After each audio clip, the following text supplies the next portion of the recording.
ED అధికారులను ఉసిగొల్పి BJP వారిని విచారణకు పిలిచిండ్రు. రాహుల్ గాంధీ గారు భయపడకుండా విచారణను ఎదుర్కొని బయటకు వచ్చే భారత్ జోడో యాత్రను కొనసాగిస్తానని చెప్పినప్పుడు ఆయనను ప్రత్యక్షంగా బెదిరించలేక కోవిడ్ ద్వారా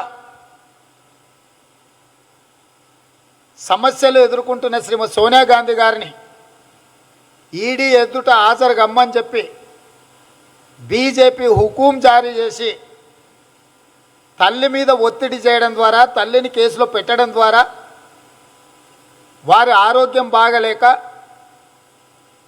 వారి సమస్యలు ఎదుర్కొంటున్నప్పుడు వారిని విచారణకు హాజరు కమ్మని మానవత్వం లేకుండా భారతీయ జనతా పార్టీ సోనియా గాంధీ గారిని కూడా పిలిచి విచారణ పేరు మీద వేధింపులకు పాల్పడ్డది. అయినా కూడా శ్రీమతి సోనియా గాంధీ గారు, ప్రియాంక గాంధీ గారు, రాహుల్ గాంధీ గారు భారత్ జోడో యాత్ర చేపట్టడం ద్వారా ఈ దేశంలో వస్తున్న విచ్ఛిన్నకర శక్తులను ఎదుర్కోవడానికి ముందుకే సాగినరు. అప్పుడు పార్టీలో క్రియాశీలకమైన నాయకత్వం రాజ్యసభలో ప్రతిపక్ష పార్టీ నేతగా ఉన్న మల్లికార్జున్ ఖర్గే గారికి నోటీసులు ఇచ్చారు. వారిని విచారణకు పిలిచారు. అక్కడితో కూడా పాదయాత్ర ఆగకపోవడం వల్ల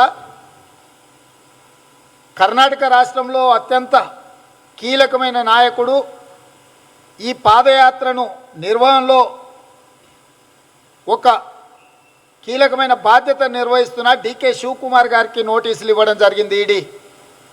ఈడీ నోటీసులు ఇవ్వడమే కాకుండా ఆయన ఇంటి మీద, ఆయన ఆఫీస్ మీద సిబిఐ దాడులు చేసి సోదాలు చేసిండ్రు, ఇన్కమ్ ట్యాక్స్ దాడులు చేసి సోదాలు చేసిండ్రు. మళ్ళీ రేపు 7 తారీఖు రోజు రమ్మని చెప్పి నేషనల్ హెరాల్డ్ కేసులో అక్కడ పాదయాత్ర జరుగుతుంది. పాదయాత్ర నిర్వహణ బాధ్యతలు డికే శివకుమార్ గారు నిర్వహిస్తున్న సందర్భంలో మళ్ళీ డికే శివకుమార్ గారిని రేపు 7 తారీఖు రోజు ఈడీ ఎదుట హాజరు కమ్మని హుకుం జారీ చేసిరు. ఏ విధంగా అయితే పాదయాత్ర రాహుల్ గాంధీ గారి యాత్ర ముందుకెళ్తుందో వాస్తవంగా కేంద్ర ప్రభుత్వాలు, రాష్ట్ర ప్రభుత్వాలు రాహుల్ గాంధీ గారికి, అందులో పాల్గొంటున్న ముఖ్యమైన నాయకులకు రక్షణ కల్పించడానికి రెక్కీ చేసుకోవాలి. విచ్ఛిన్నకర శక్తులు, ప్రమాదకరమైన శక్తులు వాళ్ళ మీద దాడులు చేయకుండా. ఎందుకు అని అంటే 3 తరాలు గాంధీ కుటుంబము విచ్ఛిన్నకర శక్తుల దాడుల్లో వాళ్ళు అమరులైనరు. విచ్ఛిన్నకర శక్తుల చేతుల్లో మహాత్మా గాంధీ గారు వీరమరణం పొందినరు.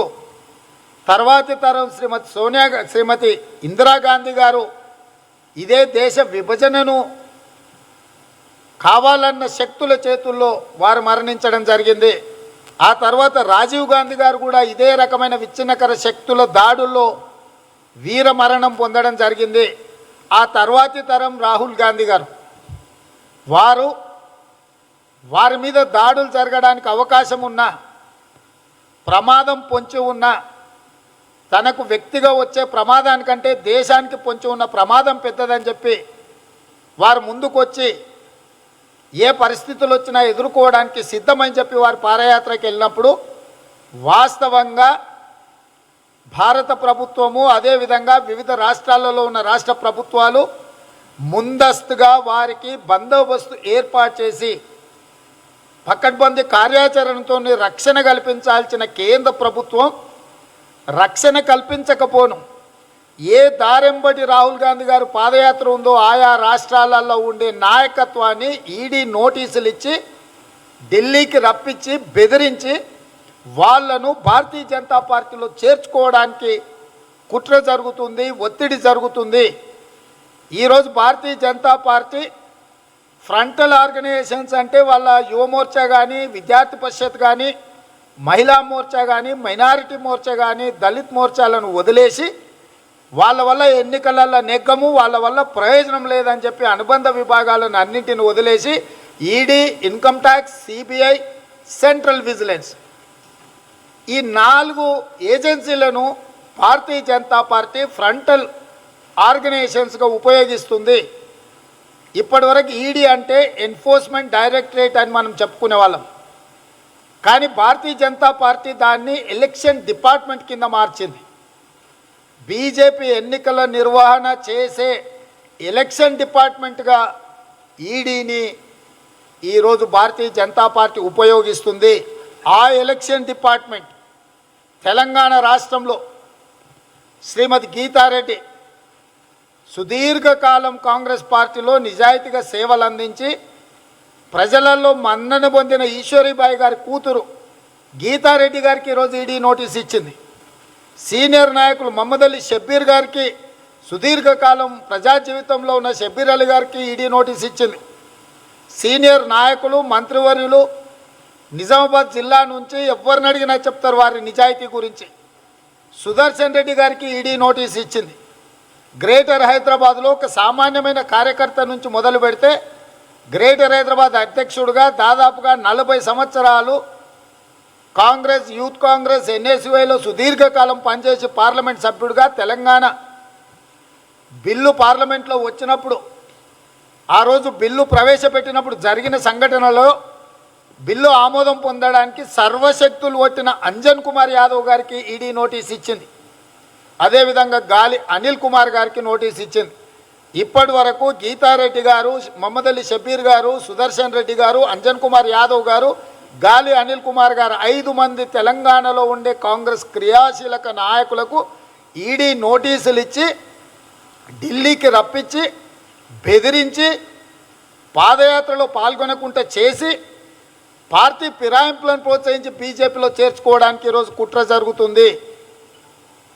వీళ్ళు చేసిన నేరం ఏందయ్యా అంటే ఈ 5 మంది కలిసి నేషనల్ హెరాల్డ్ పత్రికను ప్రచురించడానికి అవసరమైన 1 కోటి రూపాయలు అఫీషియల్గా వాళ్ళ ఖాతాల నుంచి ఆ సంస్థకు చందాలు ఇచ్చిండ్రు.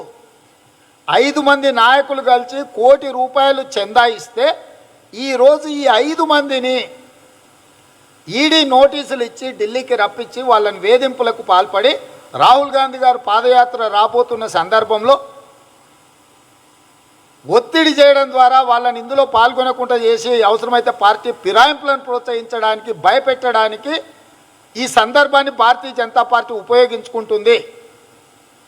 ఇప్పుడు నేను తెలంగాణ సమాజానికి నేను చెప్పదలుచుకున్నా, 1 కోటి రూపాయలు 5 మంది నాయకులు కలిసి శ్రీమతి సోనియా గాంధీ, రాహుల్ గాంధీ గారి నేతృత్వంలో నడుస్తున్న నేషనల్ హెరాల్డ్ పత్రికకు చందాలు ఇచ్చినందుకు వాళ్ళని ఈడీ పిలిస్తే భారతీయ జనతా పార్టీ ఖాతాలో 4,847 కోట్ల రూపాయలు ఉన్నాయి. ఇప్పుడు అంటే దాదాపుగా భారతీయ జనతా పార్టీ ఖాతాలో 5,000 కోట్ల రూపాయలు ఈరోజు ఉన్నాయి. 5,000 కోట్ల రూపాయలు 8 సంవత్సరాలలో భారతీయ జనతా పార్టీ అధికారిక ఖాతాలో చందాలు ఇచ్చిన వాళ్ళకు ఒక్కరికైనా మీరు ఈడీ నోటీసులు ఇచ్చిండ్రా? ఎవరిచ్చిండ్రా అని ఎప్పుడైనా ప్రకటన చేసిండ్రా? 2020-21 ఒక్క సంవత్సరంలోనే 477 కోట్ల రూపాయలు ఇచ్చిండ్రు. 2019-20లో అన్ని జాతీయ పార్టీలకు కలిపి 921 కోట్లు చందాలు వస్తే అందులో 720 కోట్లు ఒక్క భారతీయ జనతా పార్టీకి చందాలు వచ్చినాయి. దేశంలో ఉండే జాతీయ పార్టీలకు అన్నిటికి కలిపి 921 కోటి రూపాయలు చందాలు వస్తే అందులో 720 కోట్ల రూపాయలు భారతీయ జనతా పార్టీకి వచ్చినాయి. 2016-17 సంవత్సరంలో 532 కోట్లు వచ్చినాయి. 2018-19లో 785 కోట్ల రూపాయలు భారతీయ జనతా పార్టీకి వచ్చినాయి.